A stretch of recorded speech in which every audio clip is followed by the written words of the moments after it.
Hello, ഇത് ഞങ്ങളുടെ രണ്ടാമത്തെ കുഞ്ഞിൻ്റെ മാമോദീസ സെറ്റ് ചെയ്യണ വീഡിയോ കേട്ടോ. സെറ്റ് ചെയ്യണ സമയത്ത് ഓരോ ഐറ്റംസും ചെയ്യണതിൻ്റെ ചെറിയ ചെറിയ വീഡിയോസ് എല്ലാം നമ്മൾ എടുത്തു വെച്ചിട്ടുണ്ടായി. അതുകൊണ്ട് തന്നെ വലിയ എഡിറ്റിങ്ങും കാര്യങ്ങളും ഒന്നും ഇല്ലാത്തൊരു വീഡിയോ ആണ് കേട്ടോ ഇത്. കുഞ്ഞിൻ്റെ പേര് ക്ലാര മറിയം എന്നാണ് കേട്ടോ. ഞങ്ങൾ ചാരു എന്ന് വിളിക്കും. അങ്ങനെ ഇവളെ പ്രഗ്നൻ്റ് ആയിരിക്കുന്ന സമയത്ത് തന്നെ ഞങ്ങൾ പറയുമായിരുന്നു അവളുടെ മാമോദീസയുടെ സെറ്റ് എന്തായാലും നമ്മൾ തന്നെ ആയിരിക്കുമല്ലേ ചെയ്യണത്. കാരണം നമുക്ക് ഈ ഒരു ജോലിയാണ്. അപ്പോൾ അതിൻ്റെ വീഡിയോ, ഓരോ ഐറ്റംസ് ചെയ്യണതിൻ്റെ വീഡിയോ നമുക്ക് എടുത്തു വെക്കണം എന്നുള്ളത് നമ്മൾ പറഞ്ഞിട്ടുണ്ടായിരുന്നു. മൂത്ത ആളുണ്ടായ സമയത്ത് നമ്മൾ ഈ ഒരു മാമോദീസ സെറ്റ് അങ്ങനെയുള്ള സംഭവങ്ങളൊന്നും തന്നെ ചെയ്ത് തുടങ്ങിയിട്ടുണ്ടായില്ല. ശരിക്കും മാധു വളരണനുസരിച്ചിട്ടാണ്, അവളുടെ സൈസിലാണ് ഓരോ കാര്യങ്ങൾ ഞാൻ ചെയ്തു തുടങ്ങിയത്. ഓരോ ഐറ്റംസ് ചെയ്യുമ്പോഴും അവളായിരുന്നു എൻ്റെ മോഡൽ. ഓപ്പറേഷൻ തിയേറ്ററിൽ വെച്ചിട്ട് ചാരുവിനെ ഇങ്ങനെ ഡോക്ടർ കയ്യിലെടുത്തിട്ട് പറഞ്ഞത് പെൺകുട്ടിയാണ് കേട്ടോ എന്നുള്ളത് കേട്ട് രണ്ടാമത് എൻ്റെ മനസ്സിലേക്ക് വന്ന തോട്ട് ഇനി അവൾക്കുള്ള മാമോദീസ സെറ്റ് ചെയ്യണമല്ലോ, ഏത് രീതിയിലുള്ള ഡ്രസ്സ് ചെയ്യണമെന്നുള്ളതാണ്. പ്രഗ്നൻ്റ് ആയിരിക്കുന്ന സമയത്ത് തന്നെ ഈ കുറേ പിൻട്രസ്റ്റ് റെഫറൻസും നമ്മളുടേതായ ഐഡിയയിൽ കുറേ സ്കെച്ചുകളൊക്കെ നമ്മൾ ഇട്ട് വെച്ചിട്ടുണ്ടായി. നമുക്ക് നമ്മളുടേതായ ഏതെങ്കിലും രീതിയിലുള്ളൊരു വെറൈറ്റി ഐറ്റംസ് കൊണ്ടുവരണം എന്ന് ഉണ്ടായിരുന്നു. ആദ്യം ഉണ്ടായിരുന്ന തോട്ട് എന്താണെന്ന് വെച്ചാൽ നമ്മളെപ്പോഴും കൊടുക്കാറുള്ള ബാപ്റ്റിസം ബോക്സിൻ്റെ പാറ്റേൺ ഒന്ന് മാറ്റി പിടിക്കണം എന്നുള്ളതായിരുന്നു. അങ്ങനെ ഞാൻ ബാപ്റ്റിസം ബോക്സ് മാറ്റി ബാസ്ക്കറ്റ് മതി എന്ന് തീരുമാനിച്ചിട്ടുണ്ടായി. പക്ഷേ ബാപ്റ്റിസം ബാസ്ക്കറ്റ് ആണെങ്കിൽ അതിങ്ങനെ ഓപ്പൺ ആയിട്ട് ഇരിക്കണ കൊണ്ടിട്ട് പിന്നീട് നമ്മൾ ഈ ഡ്രസ്സ് കാര്യങ്ങളൊക്കെ വെക്കുമ്പോഴേക്കും പൊടി പിടിച്ച് പോകാനുള്ള ചാൻസ് ഉണ്ട്. അപ്പോൾ അതിനൊരു ടോപ്പ് കവർ വേണമെന്ന് തീരുമാനിച്ചു. അങ്ങനെ അപ്പീസിനെ കൊണ്ടാണ് ഞാൻ ആ ഒരു ടോപ്പ് കവർ റെഡിയാക്കി എടുപ്പിച്ചത്. ടോപ്പ് കവറാണെങ്കിൽ സൈഡിൽ വുഡും സെൻറ്റർ പോർഷനിൽ ആക്രിലിക്കിന് പകരം നമ്മൾ പ്ലെയിൻ ഗ്ലാസ്സായി തവണ ഇട്ട് കൊടുത്തത്. ഇനി ബോക്സിൻ്റെ ഡെക്കറേഷനിലേക്ക് വരുമ്പോഴേക്കും നമ്മളെപ്പോഴും ചെയ്യണ പോലെ പൂക്കൾ മാത്രമായിട്ട് വെക്കണ്ട, പൂക്കളും കുഞ്ഞിൻ്റെ പേര് മാത്രമായിട്ട് ഒതുക്കണ്ട എന്നുള്ളതും എൻ്റെ ഒരു ആലോചനയിലുണ്ടായിരുന്ന കാര്യമാണ്. അങ്ങനെ ഞാൻ തീരുമാനിച്ചതാണ് നമുക്കിപ്പോൾ ഞാനും ഹസ്ബൻഡും 2 പിള്ളേരും എന്നുള്ള രീതിയിൽ 4 ശില്പങ്ങൾ ഉണ്ടാക്കി വെച്ചാലോ എന്ന്. അങ്ങനെ ക്ലേ വെച്ചിട്ട് ഉണ്ടാക്കിയതാണ് ഇപ്പോൾ നിങ്ങൾ ഈ കണ്ടുകൊണ്ടിരിക്കുന്ന രൂപം. പിന്നെ ബേബിയുടെ ഡ്രസ്സും ബൂട്ടീസും ബോണറ്റും ഇത് നമ്മൾ ഇത്രയും സ്മോക്ക് ചെയ്തിട്ടുള്ള ഐറ്റമായിട്ടാണ് ചെയ്തത്.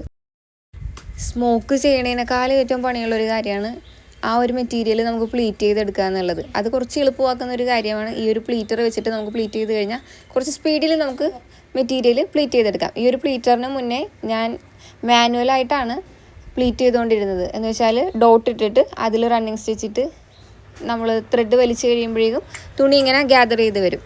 അതിലാണ് സ്മോക്ക് ചെയ്തുകൊണ്ടിരുന്നത്. പിന്നെ ഈ ഒരു മെഷീൻ വന്നതിന് ശേഷം കംപ്ലീറ്റ് ഈ ഒരു മെഷീനിൽ തന്നെയാണ് നമ്മൾ പ്ലീറ്റ് ഇട്ടുകൊണ്ടിരിക്കുന്നത്. ഒരു സമയത്ത് നമുക്ക് സ്മോക്കിംഗ് വർക്കുകൾ മാത്രമാണ് വന്നുകൊണ്ടിരുന്നത്. അപ്പോൾ നമുക്ക് ഈ പ്ലീറ്റ് ഇടുക എന്നുള്ളത് എനിക്കൊരു കടമ്പ തന്നെയായിരുന്നു.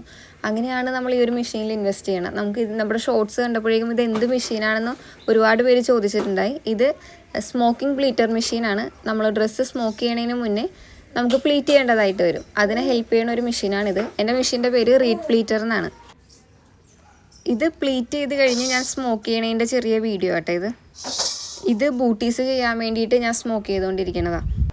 ഇനി ബാപ്റ്റിസം ബൂട്ടീസിനെ പറ്റിയിട്ട് പറയാനും എനിക്ക് കഥകളുണ്ട്. ഇതെൻ്റെ ആദ്യത്തെ അറ്റംപ്റ്റിൽ റെഡി ആയിട്ടുള്ള ബൂട്ടീസ് അല്ല. ഞാനിങ്ങനെ സ്മോക്ക് ചെയ്ത് തുടങ്ങുന്ന സമയം തൊട്ട് തന്നെ എനിക്ക് ആഗ്രഹം ഉണ്ടായിരുന്നു ഇങ്ങനെ ഒരു സ്മോക്ക് ചെയ്തിട്ടുള്ള ബൂട്ടീസും കൂടി ചെയ്യണം എന്നുള്ളത്. അതൊരു പിൻട്രസ്റ്റ് റെഫറൻസ് ആയിരുന്നു. ഞാനത് കുറേ നാളായിട്ട് ഇങ്ങനെ സേവ് ചെയ്ത് വെച്ചിട്ടും ചെയ്യാനൊരു ഗ്യാപ്പ് കിട്ടിയിട്ടുണ്ടായില്ല. അങ്ങനെ നമ്മളെപ്പോഴൊക്കെ സ്മോക്ക് ചെയ്യാൻ വേണ്ടിയിട്ട് ഈ ഒരു പ്ലീറ്റർ മെഷീൻ എടുത്തോ അപ്പോഴൊക്കെ ഞാൻ ഈ ഒരു ബൂട്ടീസിനും കൂടിയിട്ട് പ്ലീറ്റിട്ട് വെക്കുമായിരുന്നു. അങ്ങനെ നമ്മൾ സ്മോക്ക് ചെയ്ത് കഴിഞ്ഞിട്ട് ഈ ഒരു ബൂട്ടീസ് ചെയ്യാൻ വേണ്ടിയിട്ട് നോക്കിയിട്ടുണ്ടെങ്കിൽ ഒരു കാലത്തും ശരിയായിട്ടുണ്ടായില്ല. അങ്ങനെ ചെയ്തും ചെയ്തും അങ്ങനെയാണ് ഈ ഒരു ബൂട്ടീസ് ഇപ്പോൾ കാണുന്ന രീതിയിൽ ഞാൻ ആക്കിയെടുത്തിട്ടുള്ളത്. എൻ്റെ ഒരു 5ാമത്തെ അറ്റംപ്റ്റിലാണ് ഈ ഒരു ബൂട്ടീസ് ഇപ്പോൾ നിങ്ങൾ കാണുന്ന പരുവത്തിലായേക്കണം. ഈ 5ാമത്തെ തവണ നമ്മൾ വിജയിച്ചെങ്കിലും ബാക്കി 4 തവണയും നമ്മൾ വെറുതെ ഇരുന്നിട്ടില്ല. ഈ 4 തവണയും നമ്മൾ 4 ടൈപ്പുള്ള ബേബി സ്ലിപ്പേഴ്സ് നമ്മൾ ഉണ്ടാക്കിയിട്ടുണ്ട്, അതും സ്മോക്ക് ചെയ്തത്. നമ്മുടെ ഇൻസ്റ്റഗ്രാം നിങ്ങളൊന്ന് കയറി നോക്കിക്കഴിഞ്ഞാൽ അറിയാൻ വേണ്ടി പറ്റും. നമ്മൾ പല ടൈപ്പ് ബേബി സ്ലിപ്പേഴ്സും ബേബി ബൂട്ടീസ് എല്ലാം ചെയ്തിട്ടുണ്ട്. അതിൽ ഞാൻ ഈ പറഞ്ഞ സ്മോക്ക് ചെയ്തിട്ടുള്ള സ്ലിപ്പേഴ്സും ഉണ്ട്. നല്ല പേടിയോടെ തന്നെയായിട്ടാണ് ഞാൻ ഈ ബൂട്ടീസ് ചെയ്തത്. കാരണം ഇത്തവണയും സ്മോക്ക് ചെയ്തത് വെറുതെ ആയി പോകുമെന്നുള്ള പേടി എനിക്ക് നന്നായിട്ടുണ്ടായി. ചെയ്ത് തീർന്ന് ഈ 2 ബൂട്ടീസ് ശരിയായി കിട്ടിയപ്പോഴാണ് എനിക്കൊരു ആശ്വാസമായത് തന്നെ. ശരിക്കും ഇപ്പോൾ ഇൻട്രസ്റ്റൊക്കെ ഉള്ളത് എന്തൊരു അനുഗ്രഹമാണല്ലേ. കാരണം നമ്മൾ എന്തെങ്കിലും ഒരു ഐഡിയ തപ്പി അവിടെ പോയി കഴിയുമ്പോഴേക്കും നമ്മൾ വിചാരിച്ചതിനേക്കാളും നല്ല നല്ല ഐറ്റംസ് ആയിരിക്കും അവിടെ ഉള്ളത്. നമ്മുടെ പേജിന് വേണ്ടിയിട്ട് ഒരുപാട് ഐറ്റംസ് ചെയ്യുമ്പോഴെല്ലാം നമ്മൾ പിൻട്രസ്റ്റ് റെഫറൻസ് എടുത്തിട്ടുണ്ട്. അവിടെ നിന്നെല്ലാം നമുക്ക് ഒരുപാട് ഇൻസ്പിറേഷൻ നമുക്ക് കിട്ടിയിട്ടുണ്ട്. ഇനി അടുത്തത് ബേബി ടിയാരേനെ പറ്റിയിട്ട് പറയാം. ടിയാരയിൽ നമ്മൾ മൾട്ടി പേസ്റ്റൽ ഷെയ്ഡ്സാണ് ഉപയോഗിച്ചിട്ടുള്ളത്. ഫോം ഫ്ലവേഴ്സ് കംപ്ലീറ്റ് ആയിട്ട് ഒഴിവാക്കി ഈ ടിയാരക്ക് ഉപയോഗിച്ചിട്ടുള്ള അതേ കളർ ഷെയ്ഡ് തന്നെയാണ് നമ്മൾ ക്യാൻഡിലിനും അതുപോലെ തന്നെ ബോക്സിലും നമ്മൾ കൊടുത്തിട്ടുള്ളത്. കുഞ്ഞിൻ്റെ ആ ഒരു സമയത്തെ ഹെഡ് സർക്കംഫറൻസ് നോക്കിയിട്ടാണ് നമ്മൾ ആ ടിയാര റെഡിയാക്കിയിട്ടുള്ളത്. ഇനി ബാപ്റ്റിസം ക്യാൻഡിൽ നമ്മൾ ഒരു വെറൈറ്റി കൊണ്ടുവരാൻ വേണ്ടിയിട്ട് ശ്രമിച്ചിട്ടുണ്ട്. നമ്മൾ ഏഞ്ചൽ ക്യാൻഡിൽ ഒരുപാട് തവണ നമ്മൾ ചെയ്തിട്ടുണ്ട്. ചെയ്ത സമയങ്ങളിലെല്ലാം തന്നെ നമ്മളിങ്ങനെ ഏഞ്ചൽസിൻ്റെ ഫ്രണ്ട് പോർഷനാണ് നമ്മൾ ചെയ്തിട്ടുള്ളത്. ഇതിലും നമ്മൾ ഏഞ്ചലിനെ തന്നെയാണ് ചെയ്തേക്കണതെങ്കിലും ഇതൊരു പൂമ്പാറ്റേനെ പോലത്തെ ഒരു ഏഞ്ചലാട്ടാ. മൾട്ടി കളർ പൂക്കളൊക്കെ കൊടുത്ത് മൾട്ടി പേസ്റ്റൽ ഷെയ്ഡ്സിലുള്ള പൂക്കളൊക്കെ കൊടുത്ത് അതിൻ്റെ നടുക്ക് വരണ ഒരു കുഞ്ഞേഞ്ചൽ. ഇതിൽ ബേബിയുടെ പേര് നമ്മൾ സ്റ്റിക്കറിലല്ല കൊടുത്തത്, നമ്മൾ ക്ലാര എന്ന് ക്ലേ വെച്ചിട്ട് തന്നെയാണ് എഴുതിയത്. ക്ലാര എന്ന് എഴുതിയിട്ടുള്ളത് ഇപ്പോൾ ഈ വീഡിയോയിലില്ല, പക്ഷേ ഇതിൻ്റെ ഫൈനൽ കാണിക്കുമ്പോഴേക്കും ഞാൻ കാണിച്ചു തരാം. ഇങ്ങനെയൊക്കെയാണ് ക്യാൻഡിൽ ചെയ്ത വിശേഷങ്ങൾ പറഞ്ഞത്. പിന്നെ പറഞ്ഞത് ബേബി ബോണറ്റാണ്. അതിൻ്റെ കാര്യം ഞാൻ പറഞ്ഞിട്ടുണ്ടായില്ല, അത് നമ്മൾ സ്മോക്ക് ചെയ്തൊരു പാറ്റേണിലാണ് ചെയ്തിട്ടുണ്ടായ. അത്ര വലിയ വീതിക്കൊന്നുമല്ല ബോണറ്റിന് വേണ്ടിയിട്ട് നമ്മൾ പ്ലീറ്റ് ഇട്ട് വെച്ചത്. ഏകദേശം ഒരു 1 ഇഞ്ച് വീതി മാത്രമേ ഈ ഒരു പ്ലീറ്റിന് ഉണ്ടാകുള്ളൂ. അതിൽ നമ്മൾ സോഫ്റ്റ് ആയിട്ടുള്ള ലേസാണ് അറ്റാച്ച് ചെയ്ത് കൊടുത്തിട്ടുള്ളത്. എന്നിട്ടാണ് നമ്മൾ ബോണറ്റാക്കി മാറ്റിയിട്ടുള്ളത്. പിന്നെ ഇതിൽ വരുന്ന എംബ്രോയ്ഡറി എല്ലാം തന്നെ നമ്മൾ ഇതെല്ലാം സ്റ്റിച്ച് ചെയ്ത് കഴിഞ്ഞിട്ടാണ് നമ്മൾ ചെയ്തിട്ടുള്ളത്. ബുള്ളിയൻ റോസാണ് കൊടുത്തിട്ടുള്ളത്. ബേബി ബോണറ്റിനാണെങ്കിലും ബൂട്ടീസിനാണെങ്കിലും ബേബി ഡ്രസ്സിനാണെങ്കിലും അത് തന്നെയാണ് ചെയ്തത്. പിന്നെ ഇപ്പോൾ നിങ്ങൾ ഈ കാണുന്നത് നമ്മൾ ക്യൂൽറ്റിന് വേണ്ടിയിട്ട് ഡിസൈൻ ചെയ്തതായിരുന്നു. ഞാൻ ആദ്യം ബേബി ക്യൂൽറ്റായിട്ട് ചെയ്യാം എന്നൊക്കെ വിചാരിച്ചിട്ടാണ് ഇങ്ങനത്തെ ഒരു ഡിസൈൻ നമ്മൾ ക്രിയേറ്റ് ചെയ്തെടുത്തത്. പക്ഷേ പിന്നീട് വിചാരിച്ച് നമ്മൾ എല്ലാവർക്കും ക്യൂൽറ്റായിട്ട് തന്നെയാണ് ചെയ്യണം. അപ്പോൾ നമുക്കിത് ഇനി ഒരു വേഫിൽ ടവലിൽ ചെയ്യാമല്ലോ എന്ന് കരുതിയിട്ട് വേഫിൽ ടവലിൽ സെപ്പറേറ്റ് എംബ്രോയ്ഡറി ചെയ്തെടുക്കുക ചെയ്തത്. അതൊരു മാതാവിൻ്റെ എംബ്രോയ്ഡറിയാണ്. താഴെ ക്രൈസ്റ്റനിങ് ഓഫ് ക്ലാര മറിയം എന്നൊക്കെ നമ്മൾ എംബ്രോയ്ഡറി ചെയ്തിട്ടുണ്ട്. അതിൻ്റെ വീഡിയോ ഈ കൂട്ടത്തിൽ ഉണ്ടാകുന്നറിയില്ല, പക്ഷേ ഒരു ഫൈനൽ ഔട്ടിൽ കാണിച്ചു തരാം. എംബ്രോയ്ഡറി ചെയ്ത് കിട്ടിയ ഈ ഒരു മെറ്റീരിയൽ നമുക്ക് ഒന്നും ചെയ്യാതിരിക്കാൻ വേണ്ടിയിട്ട് എനിക്ക് പറ്റുന്നുണ്ടായിരുന്നില്ല. അപ്പോൾ അങ്ങനെ ഇരിക്കുന്ന സമയത്താണ് നമ്മൾ ബാസ്ക്കറ്റാണല്ലോ റെഡിയാക്കിയത്. അപ്പോൾ ഈ ബാസ്ക്കറ്റിൻ്റെ ബേസായിട്ട് ഏറ്റവും ആദ്യം വെക്കാൻ വേണ്ടി ഞാനിതൊരു ചെറിയൊരു ക്യൂൽറ്റ് പോലെ അടിച്ചെടുത്തിട്ട് സൈഡിൽ ലേസും കാര്യങ്ങളൊക്കെ കൊടുത്ത്. ഇതങ്ങനെ ചെയ്തിട്ട് നമുക്കതൊന്നും ചെയ്യാതിരിക്കാൻ വേണ്ടിയിട്ട് ആ സമയത്ത് തോന്നാതിരുന്നതുകൊണ്ട് മാത്രം ഞാനിത് ചെയ്തതാണ്. അതുകൊണ്ട് നമുക്കത് ബാസ്ക്കറ്റിൻ്റെ ഉള്ളിൽ നമുക്കിത് വെക്കാൻ വേണ്ടിയിട്ട് പറ്റി. ഇങ്ങനെ ചെയ്തത് കൊണ്ടിട്ടും അതിനൊരു പ്രത്യേക ഒരു ഭംഗിയുള്ളതായിട്ട് എനിക്ക് തോന്നിയിട്ടുണ്ടായി. നിങ്ങളും കൂട്ടിയിട്ടൊന്ന് പറയണേ എങ്ങനെയുണ്ടെന്ന്. പിന്നെ ഇതോടൊപ്പം പറയാനുള്ളത്, ഞാനൊരു ബേബി പില്ലോയും കൂടി റെഡിയാക്കിയിട്ടുണ്ടായി. നമ്മൾ സാധാരണ റെക്റ്റാങ്കുലർ ഷേപ്പിലുള്ള ബേബി പില്ലോസ് നമ്മളുടെ അടുത്ത് അത് വേണം എന്ന് പറയുന്ന ആളുകൾക്ക് നമ്മൾ ചെയ്ത് കൊടുക്കാറുണ്ട്. അതും കസ്റ്റമൈസ് ചെയ്ത് ബേബിയുടെ പേരൊക്കെ വെച്ചിട്ട് തന്നെയാണ് ചെയ്ത് കൊടുക്കാറുള്ളത്.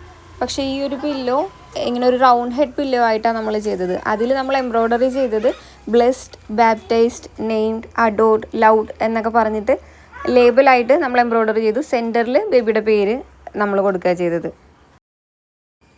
ആ ഒരു സമയത്ത് ബേബിക്ക് ഇങ്ങനെ റൗണ്ട് ഹെഡ് പില്ലോയിൽ കിടക്കാനായിട്ട് നല്ല കംഫർട്ടബിൾ ആയിരുന്നു. അതുകൊണ്ട് തന്നെയാണ് ആ ഒരു പാറ്റേണിൽ തന്നെ ഞാൻ ചെയ്തെടുത്തത്. അപ്പോൾ ഒരു വെറൈറ്റി ഉണ്ടാവില്ല എന്ന് ഞാൻ കരുതി. പിന്നെ ഇത് വന്നിട്ടുള്ളത് കെട്ടുടുപ്പാണ് കേട്ടോ. നമ്മുടെ മാമോദിസ ടൈമിൽ വിശ്വാസപ്രമാണം ചൊല്ലിക്കഴിഞ്ഞ് കുഞ്ഞിൻ്റെ നെഞ്ചത്ത് വിശുദ്ധിയുടെ വെള്ളവസ്ത്രം എന്ന് പറഞ്ഞ് അച്ഛനിങ്ങനെ വെച്ച് കൊടുക്കും. അതിന് വേണ്ടിയിട്ട് നമ്മൾ ചെയ്തെടുത്തതാണ്. അത് പ്യുവർ വൈറ്റാണ് നമ്മൾ ചെയ്തിട്ടുള്ളത്. പ്യുവർ വൈറ്റിൽ തന്നെയാണ് എംബ്രോയ്ഡറിയും ചെയ്തിട്ടുള്ളത്. ഗോഡ് ബ്ലസ് എന്ന് പറഞ്ഞ് 2 സൈഡിലും ചെറിയൊരു മാലാഖമാരെയൊക്കെ നമ്മൾ കൊടുത്തിട്ടുണ്ട്. നെക്കിൻ്റെ പോർഷനിൽ ചെറിയ ലേസിൻ്റെ ഫ്രിൽസൊക്കെ കൊടുത്തിട്ട് ബാക്കിൽ ടൈ ചെയ്യാനായിട്ട് 2 റിബണാണ് നമ്മൾ കൊടുത്തിട്ടുണ്ടായത്. പിന്നെ ഇത് വന്നിട്ട് ബേബിയുടെ ഹെഡ് ബാൻഡാണ്. ഇതിൽ നമ്മൾ കണക്റ്റിംഗ് ലേസൊക്കെ കൊടുത്തിട്ടുണ്ട്. ഈ കണക്റ്റിംഗ് ലേസിൻ്റെ ഉള്ളിൽ ഒരു ബേബി പിങ്ക് റിബൺ എനിക്ക് കൊടുക്കണം എന്നുണ്ടായിരുന്നു. പക്ഷേ ആ ഒരു സമയത്ത് ഒരു ബേബി പിങ്ക് തീമിലെ റിബൺ നമുക്ക് കിട്ടിയിട്ടുണ്ടായില്ല. അപ്പോൾ പ്യുവർ വൈറ്റിലെ തന്നെ റിബണാണ് ആ ഒരു ലേസിൻ്റെ ഉള്ളിൽ കൂടെ നമ്മൾ കൊടുത്തിട്ടുള്ളത്.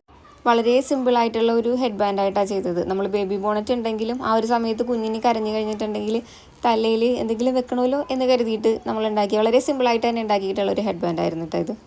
പിന്നെ വന്നിട്ടുള്ളത് ബേബിയുടെ ഫ്രോക്കാണ്. അതാണ് ഈ ഒരു സെറ്റിൻ്റെ മെയിൻ ഹൈലൈറ്റ്. അത് നമ്മൾ യോക്ക് പോർഷൻ കംപ്ലീറ്റ് ആയിട്ട് സ്മോക്ക് ചെയ്തിട്ടുണ്ട്. ബീഡ് സ്മോക്കിംഗ് ആണ് ഈ യോക്കിൻ്റെ പോർഷനിൽ കംപ്ലീറ്റ് നമ്മൾ ചെയ്തിട്ടുള്ളത്. സെപ്പറേറ്റ് ഒരു യോക്ക് പോർഷൻ ഒരു പാറ്റേൺ ആയിട്ട് നമ്മൾ കട്ട് ചെയ്തെടുത്തു.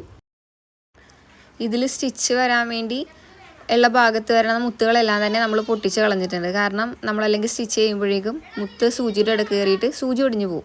അത് മെഷീനും കംപ്ലൈൻറ്റ്. അതുകൊണ്ട് തന്നെ നമ്മൾ ആദ്യം അങ്ങനെയുള്ള മുത്തുകളെല്ലാം തന്നെ പൊട്ടിച്ച് കളഞ്ഞിട്ടാണ് നമ്മൾ സ്റ്റിച്ച് ചെയ്തത്. അപ്പോൾ നിങ്ങൾക്ക് തോന്നാനുണ്ടാകും ആ ഭാഗത്ത് മുത്തിടാതെ സ്മോക്ക് ചെയ്തുവിടായിരുന്നതെന്ന്. അങ്ങനെ ചെയ്ത് കഴിയുമ്പോഴേക്കും നമ്മളുടെ ആ ഒരു അലൈൻമെൻറ്റ് തെറ്റിപ്പോവും. നമ്മൾ ബീഡ്സ് ഇടാതെ ചെയ്ത് വരുമ്പോഴേക്കും പിന്നീട് നമ്മൾ ചെയ്യുമ്പോൾ ആ ഒരു കറക്റ്റ് പോർഷൻ കറക്റ്റായിട്ട് കിട്ടണം എന്നില്ല. അതുകൊണ്ടിട്ടാണ് എല്ലാം ഒരുപോലെ തന്നെ മുത്തിട്ട് സ്മോക്ക് ചെയ്തെടുത്തത്. ഡ്രസ്സ് നമ്മൾ സ്റ്റിച്ച് ചെയ്തെടുത്തിട്ടുണ്ട്. ബാക്കിൽ നമ്മൾ ഇൻവിസിബിൾ സിബാട്ടാണ് കൊടുത്തിട്ടുള്ളത്. അത്യാവശ്യം നല്ല ലെങ്ത്തിൽ തന്നെ കൊടുത്തിട്ടുണ്ട്, എളുപ്പത്തിൽ ഊരിയെടുക്കാനും ഇടിപ്പിക്കാനും വേണ്ടിയിട്ടൊക്കെ. പിന്നെ പഫ് സ്ലീവാണ് കൊടുത്തത്. അതൊരു ചെറിയ ഒരു പഫ് സ്ലീവായിട്ടാണ് ചെയ്തത്. കയ്യിൽ വേറെ വർക്കും കാര്യങ്ങളൊന്നും തന്നെ നമ്മൾ കൊടുത്തിട്ടുണ്ടായിരുന്നില്ല. പിന്നെ മെറ്റീരിയലിനെ പറ്റി പറയാനാണെങ്കിൽ pure white cotton material, soft കോട്ടണാണ് നമ്മൾ അതിന് വേണ്ടി യൂസ് ചെയ്തിട്ടുണ്ടായത്. നമ്മളെപ്പോഴും സാറ്റിൻ അല്ലെങ്കിൽ റോസ് സിൽക്ക് അങ്ങനെയുള്ള മെറ്റീരിയലാണ് നമ്മൾ ഏറ്റവും കൂടുതൽ യൂസ് ചെയ്യാറുള്ളത്. നമ്മളുടെ അടുത്ത് കസ്റ്റമർ പറയാറുള്ളതും സാറ്റിൻ വെച്ച് ചെയ്യാൻ വേണ്ടിയിട്ടാണ്. പക്ഷേ നമ്മളുടെ ഫംഗ്ഷൻ വരുന്നത് മെയ് 10-നായിരുന്നു. ആ ഒരു സമയത്ത് എന്നൊക്കെ പറഞ്ഞാൽ നല്ല ചൂടായിരിക്കും. അപ്പോൾ അത് മുന്നിൽ കണ്ടിട്ട് ഞാൻ എന്തായാലും കോട്ടൺ തന്നെ മതി എന്ന് ആദ്യമേ തീരുമാനിച്ചിട്ടുണ്ടായി. ഇതിന് വേണ്ടിയിട്ട് സെപ്പറേറ്റ് മെറ്റീരിയൽ നമുക്ക് എടുക്കേണ്ടതായിട്ട് വന്നിട്ടില്ല.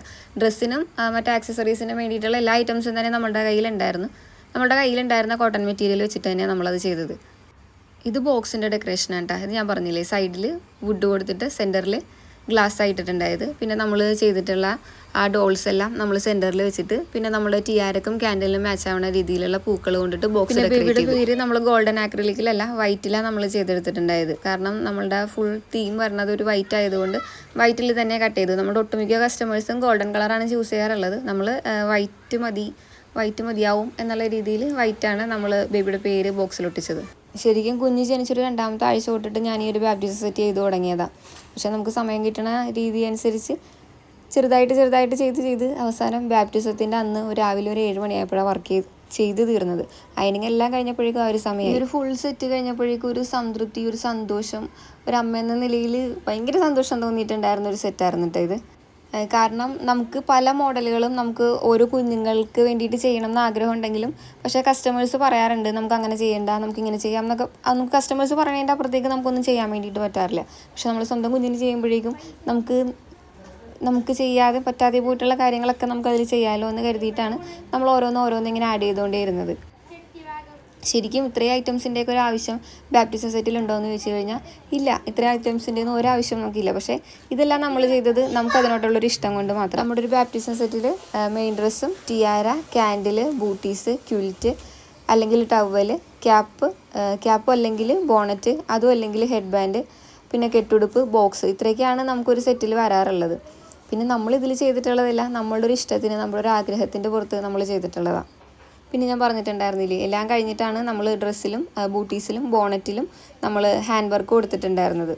അത് നമ്മൾ ആ ഒരു ലാസ്റ്റ് മിനിറ്റിൽ ചെയ്തത്. എനിക്ക് തോന്നുന്നു ബാപ്റ്റിസത്തിൻ്റെ തലേന്നാണ് നമ്മൾ ബുള്ളിയൻ റോസ് എല്ലാം ഈ ഒരു 3 ഐറ്റംസിനും കൊടുത്തത്. പിന്നെ ബാപ്റ്റിസത്തിൻ്റെ അന്ന് കുഞ്ഞിനെ ഒരുക്കിയിട്ടുള്ള വീഡിയോ ആണ് ഇപ്പോൾ ലാസ്റ്റ് നിങ്ങൾ കാണാൻ വേണ്ടിയിട്ട് പോകണം. എനിക്കറിയാം ഈ ഒരു വോയിസ് ഓവറിൽ തന്നെ കുഞ്ഞുങ്ങളുടെ ഒച്ചയും ബഹളമൊക്കെ കേൾക്കാം, അതൊന്ന് ക്ഷമിക്കുക. പിന്നെ അതുപോലെ തന്നെ ഈ ഒരു വർക്ക് എങ്ങനെയുണ്ടെന്ന് പറയാം. ഇങ്ങനെയുള്ള ബാപ്റ്റിസം വർക്കുകൾക്കും കുഞ്ഞുങ്ങളുടെ കുഞ്ഞുടുപ്പുകൾക്കും കുഞ്ഞുങ്ങളുടെ മറ്റ് ആക്സസറീസിനും നമ്മളെ കോൺടാക്ട് ചെയ്താൽ മതിയാകും. ഇതിൻ്റെ ഡിസ്ക്രിപ്ഷനിൽ നമ്മുടെ ഇൻസ്റ്റാഗ്രാം പേജിൻ്റെ ലിങ്കും ഫേസ്ബുക്കിൻ്റെ ലിങ്കും വാട്സപ്പ് നമ്പറും ഞാൻ കൊടുത്തേക്കാം. താല്പര്യമുള്ള ആൾക്കാർ നമ്മുടെ വർക്കുകൾ കാണണമെങ്കിൽ ഈ പേജ് ഒന്ന് കയറി നോക്കിക്കഴിഞ്ഞാൽ കാണാൻ വേണ്ടിയിട്ട് പറ്റും. വർക്ക് എങ്ങനെയുണ്ടെന്ന് പറയണേ.